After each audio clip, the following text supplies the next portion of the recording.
What's up everybody, I'm Abatage and welcome to a brand new long play. This is going to take a while, so strap yourself in, there'll be a fair few episodes coming. And this is of course the Banner Saga by Stoic Studio. Now, little disclaimer before we get into this game is very story heavy and very combat heavy as well, but main thing is the story, so if you don't want any spoilers or something, go watch something else. Like, do not watch this series. I want to put that up front right now because it really is worth playing yourself. So if you are going to play it yourself, maybe watch the first video to get an idea, because there's not really much spoilery in the first little part. But after that, go play it yourself, because it's pretty amazing. And I've already played this before, which is why I've got a resume game there. But we're going to restart game, I guess. Oh, it's heraldry. Oh yeah, this is the banner that I've chosen. These crests don't really come into play very much. Like, you see it, but that's about it. And these are all Kickstarter backers and stuff who added these, so yeah. That's cool. But I've already played this through once, I've finished it, and I wanted to play it again so badly because there's so many different branching paths and different ways to do things that I reckon it'll be completely different. And there's choices that I made in the first playthrough that I want to make the opposite choice, or a different choice, in this playthrough. So that's what we're going to do. Yes, I want to restart and overwrite my saves. Thank you very much. Oh, I should have checked the difficulty as well. Because in my last playthrough, because I just wanted to play it and see how it finished on more of a story standpoint, I switched it over for the last boss so that I could just beat him easily. But anyway, the gods are dead. In their wake, man and giant survived through a tenuous alliance, driving back destroyers called Dredge, deep into the northern wastes. Now is an era of growth and trade. Life goes on. Only one thing has stopped. The sun. Like I said, the story in this is pretty cool. If you like story-heavy stuff, you'll probably like this game. And there's a little bit of voiceover, so I might shut up very quickly when that happens. Like this. It has been several long months on the road. The first signs of snowfall accost us on our approach to Strand, largest of the trade cities on the Val human borders, and our last collection before returning to the capital. Several days ago, the sun simply came to a stop in the sky. Though during these long winter days, none of us can be certain how long it has been this way. Some of the men in the caravan have taken it as a dire omen. I am not quick to superstition, but I myself will be glad to be done with this year's rounds. We have been warned by stranded travelers about brigands on the path through Ridgehorn, our road home. Our captain seems unconcerned. Perhaps he is as eager as I to be done here. We will rest here this day and inquire further when we speak to the governor.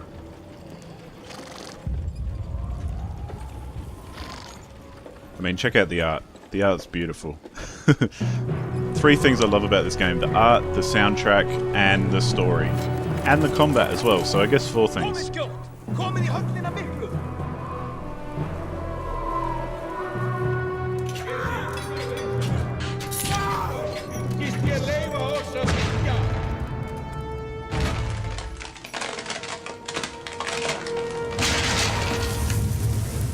Hello.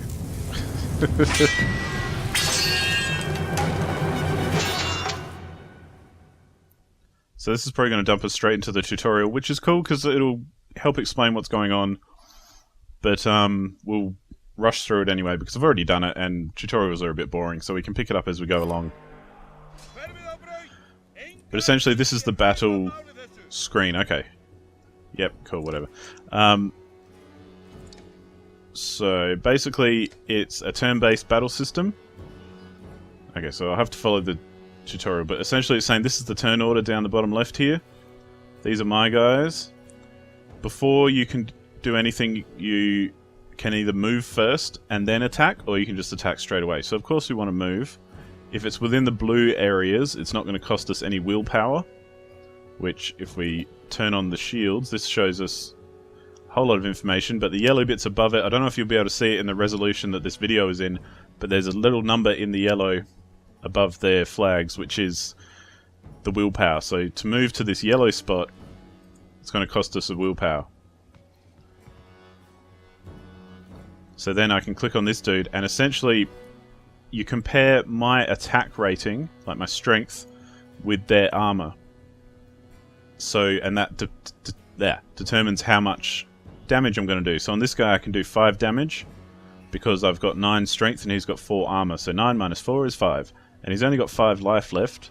So we can take him out straight away. Yep. Bam. So that's fairly straightforward.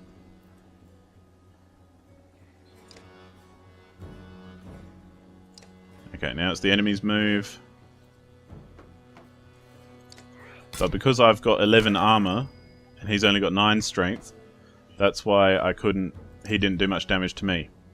So now I'm going to spend 2 willpower to move to this yellow square with this guy. And now each of them have an ability, and this guy's ability is Tempest, which is basically like a whirlwind strike, so he can hit both of these guys. So if we click on that, and then click on one of these dudes, he'll take them out.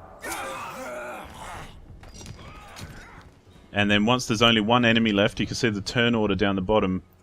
Instead of taking in turns like enemy, me, it'll go enemy and then all of me. So everyone I've got. So for some reason that dude rested on his turn. But I can take him out right there. So these big giant guys are called Val. And we'll hear more about them as we go along. Like a rabid wolf, that one. How did it come to this? We fool ourselves believing that peace will last. My grandfather built all this from a poor fishing village, you know. He watched the gods die, watched the chaos that followed, watched man and var slaughter each other, even before the dreads arose. All we've done is traded one struggle for another. Now that there are no more dreads to war against, we war against ourselves. This chieftain meant to kill me, and he's not the first. A dozen families in the city would gladly take my chair. This one had men waylaying merchants, both north and south of the city, strangling trade, quite well, I would add, though he denied it to his lust. This sort of wolf doesn't stop biting because the head is cut off. It just grows a new head. I am in a bad way, my friend.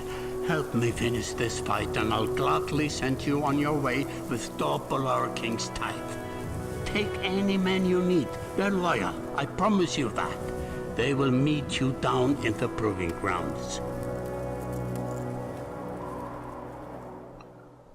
So this is kind of the introductory town, and it kind of sets up the story and sets up takes you through the tutorials and that sort of thing. So this first video is mainly going to be a kind of instructional thing, I guess. So a lot of the dialogue and story is given through text. It's not all voiceover. In fact, there's very few voiceovers. But you're approached by a familiar man who walks in step with you as you're leaving the Great Hall. He cuts to the chase. Now, this is Ubin or Odin or something like that. We'll see in a second. But you play as a couple of different lead characters, so you end up switching between a couple as you go. So it can be a little confusing every now and then when it says you, meaning the player, but the character you are playing can change every now and then. But first of all, the Val are kind of giants who, I think the story, the legend goes that they were weaved from the gods as part human, part animal, or something like that. And this guy that we're playing right now is a tax collector for the realm, so he goes around and collects tithes on behalf of the king. And so that's why the other guy was saying, you know, if you help me with this struggle, I'll give you double the tithe. And just while we're on this screen where it's nicely paused, up the top here we've got stuff about our caravan, because throughout the game we're travelling around the world in our caravan. And so this will show us who is in our caravan. At the moment it's only a caravan of 32 Val, but then you can get fighters who are men, like humans, men and women for that matter, and you can get clansmen who aren't fighters, but they're just like townsfolk who come with you kind of thing. They're ordinary people. This green little smiley dude in the middle here is your morale. So our morale is quite good at the moment, and that will go down like the more you get defeated or the longer you go without food and supplies and that sort of thing, and that gets affected there. And that does have an effect when you go into a battle. If you've got low morale, you get less willpower, which is that gold stat that lets you do basically extra damage or move a bit further each turn kind of thing. Up the very top you've got renown, so at the moment we've got 5 renown, and that's essentially the currency of the game. Whenever you go to a market or something like that, you spend renown to buy things, or if you want to upgrade a character, like promote a hero, then you have to spend renown on that as well. Down the bottom you've got supplies, and this shows that we've got 100 days worth of supplies, so we can last on the caravan for 100 days. And then this one up the top right takes us to the options menu, and this one down the top left, top right, bottom right will give us the map, but we'll look at that when we get to it. At the moment we've got a bit of dialogue to get through. So this is Eidric. Eidric, Steward of Strand. I manage the governor's business. Ubin, isn't it? And now I get dialogue choices. So I'm going to say, what do you want? The governor tells me you're giving us a hand. Seems a bit chaotic. What do you have in mind? Seems a bit chaotic around here, Eidric. It's been worse. We've got a lot of irons in the fire. What does he want exactly? Scalfing. There's lots of like Norse kind of Scandinavian Viking terminology in here, so I might screw it up, but I'm going to try, because it's fun. Scalfings that you didn't hack up in the Great Hole scattered after you took out their chieftain. The governor just wants to make sure they stay down. Was hoping you'd join me at the marketplace by the docks. If there's anyone left to worry about, I know who can tell us. And whenever we go into a town or something, we get this kind of overview map, which is what we're looking at here. And at the moment it's holding your hand, so we've only got one option to go to the market. But often, and I think later in this town, you get options to go to different places and that sort of thing, which will give you different upgrades or different opportunities or different dialogue choices as you play. But we're going to go straight to the market because we need to talk to this guy. So Eidric is, let me handle this. You meander through rows of open-face houses and eroded stalls. Coloured canvases flap on briny current. One man in particular blanches as you approach. Had, I'm not in the mood today. This is Had. Had's a bit of an old dude. For what? Talking to an idiot. The Skulfing's chieftain bled out about an hour ago, Had. So when you tell me what rat anus the rest of them crawled back into, nobody's going to try and kill you this time. They don't talk to me. So I can say I don't have patience for this, as Ubin. Had sweats visibly, fumbling with some dirty trinkets on his table. Wait, just buy one of these. If everyone thinks I'm getting worked over every week, how am I supposed to know much? Just a little food money, yeah? I'm going to... Now, before I've paid him, so this time I'm going to intimidate him. You motion to Gunnulf, your enormous bodyguard, who looms over the man like a snake over a mouse. Gods, Eirik, laying it on a bit heavy, don't you think? Where are the Skulfings? Noblemen, up by the east wall. But that was months ago, last I knew. Had skulks away with a wave of Eirik's hand, gathering things from his hovel, disappearing for a while until this blows over, you figure. Your bodyguard steps forward. This is Gunnulf. Gunnulf is the dude with the big sword. Are we done here? Gunnulf, were you wearing green back at the Great Hall? No, just bought him while we were walking around. Why? I told him he looked like a frog last time, but I'm going to do that again. Better than an eggplant. Gunnulf goes off to look at more stalls. So they're kind of mates because they travel together and stuff. Eidric, that man of yours seems unreliable at best. A blind dog wouldn't trust Had, but he used to be Skulfing. If they're licking their wounds, they're probably gone to old haunts, not new ones. Nobleman is a mead hall? Best I can tell. The name's ironic. Listen, I know a guy who would love to put a few of these skulls in the ground. I'm going to find him. I'll meet you there. Nobleman is halfway up the hill towards the Great Hall. You won't miss it. Just make sure the governor remembers his promise. Double the usual tithe. I'll remind him. So Irik's a bit of a funny bugger. But so now we've got the option to go straight to the mead hall, which we will do, because we've got time. You arrive in front of what must be Nobleman. A few minutes later, Eirik appears, with a weather-beaten man introduced as Valgard. I'll point them out, Eirik says over his shoulder. Ready? Yeah, let's get this over with. That's the spirit, says Valgard. Okay, here we go. Valgard boots the front door open so hard it won't close again without repair. As you enter the hall, Eirik is already at the head of the table, his axe drawn. Wide-eyed, drunken scouthlings scramble to find their own weapons, turning tables and mead steins in the process. So now we're going to have a little battle, and then that'll probably do us for the episode. But you can kind of see what kind of story this is and what kind of style this is. So at the beginning of the battle, you get to place your units. So they are different dudes, and they're good at different things. So Eirik is a dude with an axe. This guy's a dude with an axe and a shield. This guy is a shield banger, I believe their name is. Yeah, shield banger. Valgard, Eirik, Gunnulf. But shield bangers are really good tanks, so I like to have them up front. So let's go, let's ready that up. And you saw there was a little flash of some shields that came up. It's because these guys are all standing next to each other, so they get bonus to armor and that sort of thing. But for now, I'm going to move this guy over here, and then rest him. The other thing is, during battle you can choose to have flags on or off. I generally have them on, because I just prefer it that way. And right now I'm going to burn a couple of willpower and get straight down to this guy. And because he's got 6 armor and I've got 8 attack, I can attack him for 2. But instead I'm going to go walloping on his armor to bring that down. Then next time I'll be able to attack him for 5.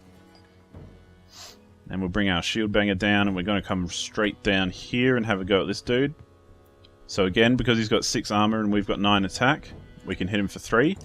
Or we can add a willpower as well to take that up to 4. But we're just going to stick to 3 to take him down to 3.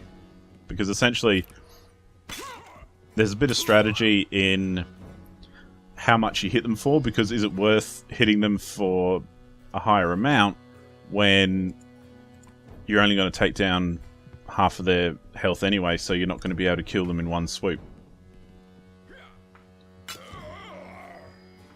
So like this guy, initially when he attacked this dude, I could have given him an extra attack point to take him down to 2 points, but then next turn I'd have to attack him anyway, so I might as well just leave that until then. Just like this guy, I could attack him for 6, but then he'd still be left with 2, and that can be helpful sometimes because your health and your strength is the same stat that you get to attack with. So now that this guy's armor is down to 3, I'm going to hit him for 5. And I could have taken him out completely then if I added some willpower to make it 7. But he's pretty useless now because he's only got 1 attack, so he can't really get anyone. But let's finish off this dude that we started last time. And we're just going to play through this fairly quickly, I think.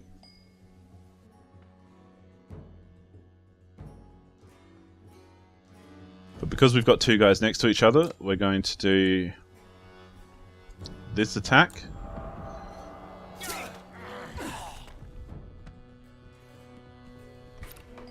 And sometimes you get knock-on effects like that as well, where he hit the 2, but it also hit the guy next to them because they were just standing next to them. So it's kind of good to group people up and take them on all at once, kind of thing.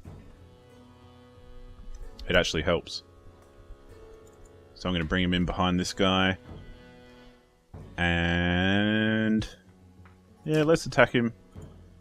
And let's add a willpower to take down half his health. So Eirik's special move here is he can grant someone a willpower point, which is pretty cool, if you need it. Shield Banger here, his special thing I can't use because I don't have the ability to right now. But right now I'm going to attack this guy's willpower and I'm going to hit him pretty hard with it. Because I want to be able to attack him for more than just 1 or 2 points on his strength.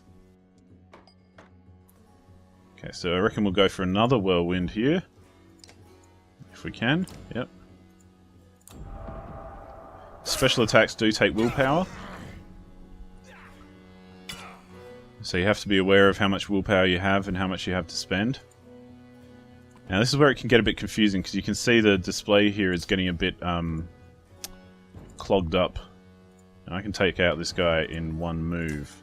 Because I can hit him for 6 and then I can add 2 willpower. And he's gone. But yeah, with the banners up, it's kind of like this guy's pretty much hidden behind here and you can't really see him. So you can get a bit clogged up in every now and then. So sometimes it's good to turn them off, but hey, that's the way it goes. Now we'll hit this guy and take him out. And we're pretty much just going to cruise through this one. Oh, he's getting hammered. So let's do... Now he just went, so this guy's going to go next, so we just want to hit him.